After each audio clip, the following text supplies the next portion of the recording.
Good afternoon, Marana Tigers. Welcome back from your 3-day weekend and Martin Luther King Jr. weekend. I hope you had a good break. Today is January 17th, and here are your announcements for today. I'm Mr. Rorm. I'm the Associate Principal at Overseas Ed Services. You can see my little picture down there. That's what my little 8-year-old girl drew as a self-portrait of me the other day. So I thought that was pretty good. Our other admin team, as you know, Ms. Kaufman is our principal. We have Ms. Nakarati. We have Ms. Pacina, and we have Mr. Villanueva, your proud Marana High School administration. We're going to talk about one of our shared responsibilities today a little bit more in depth, and that is, as you know, we have Proud to be a Tiger, we have Learning for Transfer, and we also have Planning for What's Next. And what I want to talk about is how do we plan for what's next in a very specific way here at Marana High School over the next couple of weeks. We have just about 2 weeks until we are going to be doing course selection here. And course selection means we're going to start signing up for classes for next year. And the last thing we want is we don't want to be in a position where we sign up for classes that we didn't really want to take and don't realize it until we come to school in the fall. So let's start talking a little bit about what course selection is going to look like this year and some things that you can start to do to prepare yourself for course selection and ensure that you're signing yourself up for classes that are classes that you want to take, classes that are going to excite you, classes that are going to challenge you, and classes that you actually need to graduate. So let's look at some dates that are coming up. Number one is the week of January 23rd, which is next week. There is going to be a little bit of time where we're going to have our announcements include little bits of information about programs that we have here at Marana High School that you can start to think about taking. The Fine Arts Department, the CTE department, our social studies department, all of the different departments on our campus and some of the offerings that they have and classes that they have. You'll have an opportunity to hear about those in announcements. And then we're going to have a date of next Wednesday or Thursday in which during II time, we're going to have a little bit of extra time for you to explore our course book, for you to explore some opportunities of classes that you want to take individually in your second hour class. During the week of the 30th, though, is when we're actually going to be doing course selection. And what that means is that during your history class, and that history class will be either as a 9th grade FSA Health, World Geography, or AP Human. If you're in 10th grade, it's your World History or AP World History. And if you're an 11th grader, it's going to be during your US History or AP US History or your PCC US History class.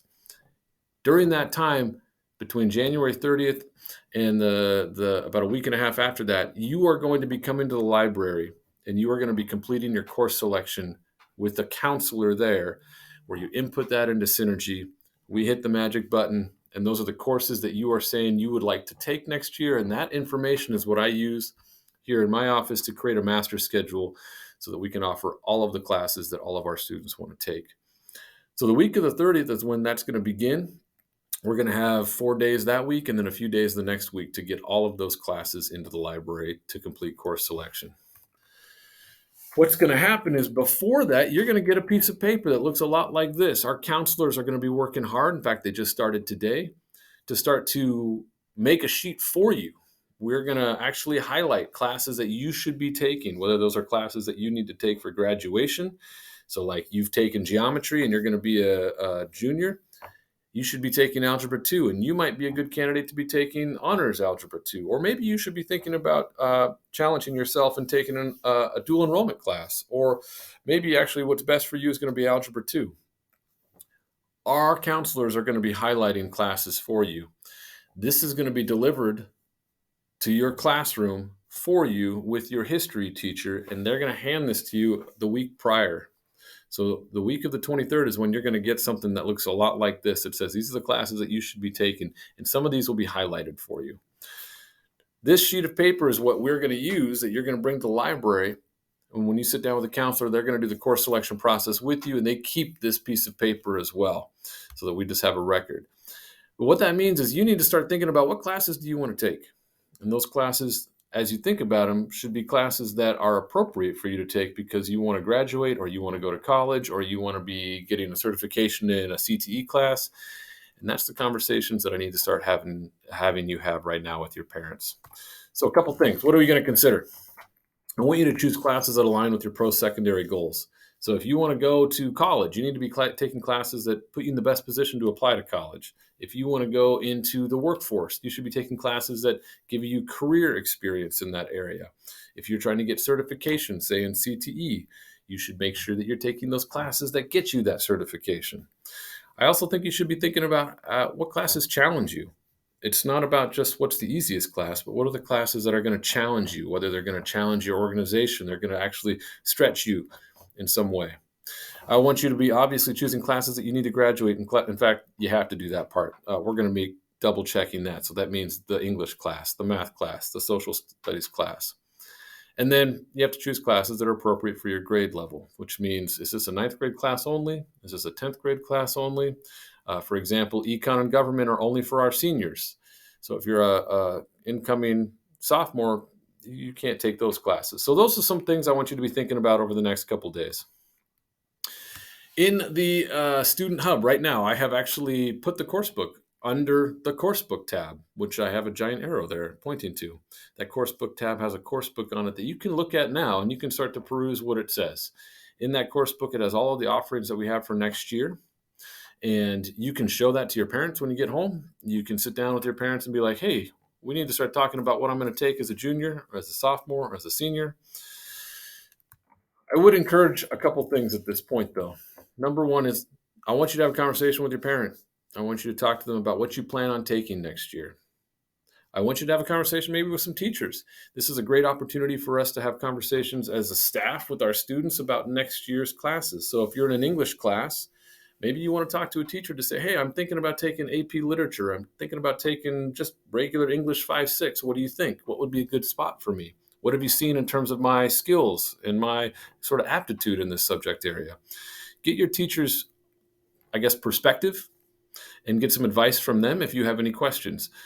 Counselors are sitting right out here in the counseling office. They are a great resource for you to come talk to. Those counselors can help give you some different opportunities and different advice in terms of what classes might be best based on your post-secondary goals. Or any staff member. Talk to any staff member. Maybe you have a staff member here that you have a close relationship with. Ask them about their thoughts. The other thing is our College and Career Center, which is right behind me in my office, where Mr. Pasetsky and Dr. Vanderplu are. Talk to them, particularly if you are thinking about college as a next step after you graduate. Make sure that those classes that you're taking are the types of classes that colleges want to see on a transcript and put you in the best position for applying to those colleges. Two big things to think about that I don't think are great tips. Like, this is not the reason to choose classes. Number one is don't choose classes that you don't want to take. Every year, kids come in at the beginning of the year and they come sit down in front of me and they say, I didn't sign up for this class. If you put it in Synergy and you do that during the course request, any class you put in there is a class you might get. So if you don't want to take it, don't put it down, including any alternates, because there are always going to be alternates that you have to put in case you can't get your first choice. The second is don't choose classes just because your friends take it. If your friends take a class, there's not a great reason for you to take that class. It might not be the right class for you. All right. Obviously, we had the slide before. Your counselor, come talk with your counselor if you have any questions about course selection. Junior meetings are going to be happening. If you're a junior, our counselors are starting to call you up to this office. They're going to have a conversation with you in which we want to look at all sorts of things about where you're at academically, what your post-secondary goals are going to be, what resources you might need to help you find a job. All of those types of things are conversations that our counselors are going to be having with you. So be looking out for a pass that's going to be sent from Ed Services. When you get that pass, please come to the office at that time. Couple of quick reminders. SmartPass, as you know, we want you to be responsible, respectful, and safe. So please get teachers' permission to leave class. Carry that classroom pass. Make sure you've put it into SmartPass as well. Use the restroom quickly. Get back to class. Be safe wherever you go. Our cell phone and earbud policy, you know the drill. Put those cell phones away. Put those AirPods away, unless those are times where the teacher has given you explicit permission to use them. Chromebook help desk. If your Chromebook's not working Monday through Thursday, go head over there between 8:30 and 4. If it's on Friday, 8:30 to 3, closes every day for lunchtime or right after lunch at 1 o'clock to 2 p.m. Please sign out with a SmartPass. You know where it's located. It's right there in the library. If you need to borrow a Chromebook for a day, the Wi-Fi is not working, screen's broken, those are all reasons to head down there. Lunchtime expectations. Please only go to your designated lunch. A couple quick things that I've noticed in the cafeteria is if you're coming in the cafeteria with a pass that you're holding because you left class to go use the restroom, you're obviously not using the restroom. Please head back to class. If you are at lunch, please stay in the appropriate areas. That would be the commons inside the blue lines, and that would be in our cafeteria. Those blue markings have been, I guess, updated. Probably the best way to say it. We've moved them in the J building. That's been moved closer to the commons, and then those other hallways have been moved closer to the commons. Please follow those expectations and stay on the interior side of those blue lines. All right, some quick reminders from Mr. Villanueva about operations. We want to keep our campus clean. We want to keep it looking great. It's been looking great this year so far. So kudos to everybody who's done their part. But just as a reminder, please take everything with you when you're leaving your area. Throw your trash away, especially in the cafeteria and the commons. If you see any trash on the ground, please pick it up. I've seen a lot of students be doing this in the cafeteria. It's been fantastic to see. I've seen students walk by trash at the tables and they've just grabbed a piece. Wasn't theirs. They've tossed it in the garbage. That makes a huge difference on our campus, and thank you so much to everyone who's done that. Safety on campus, school safety is a priority. If you see something that doesn't look right or you have concerns about something, please talk to an adult on campus. You can also use our Speak Up hotline by calling or texting 518-4181, or you can email it at speakup@stu.maranausd.org. Last but not least, let's get some shout outs out there or some feedback. If there's anything that's occurring on campus that you just think has been fantastic, by all means, please use these QR codes that are up in the front office or in the student hub. You can click on the link for those. And if you have any feedback you'd like to provide us, any constructive feedback that can help make our campus a better campus and our school a better school, we'd love to hear it. All right, Tigers. So that's it. So we got some big things coming up with course selection. Start thinking about what classes you want to take next year. Start having conversations with your teachers and your parents about it, and be looking for more information from me in Ed Services about what that's going to look like. Have a great Tuesday, everybody.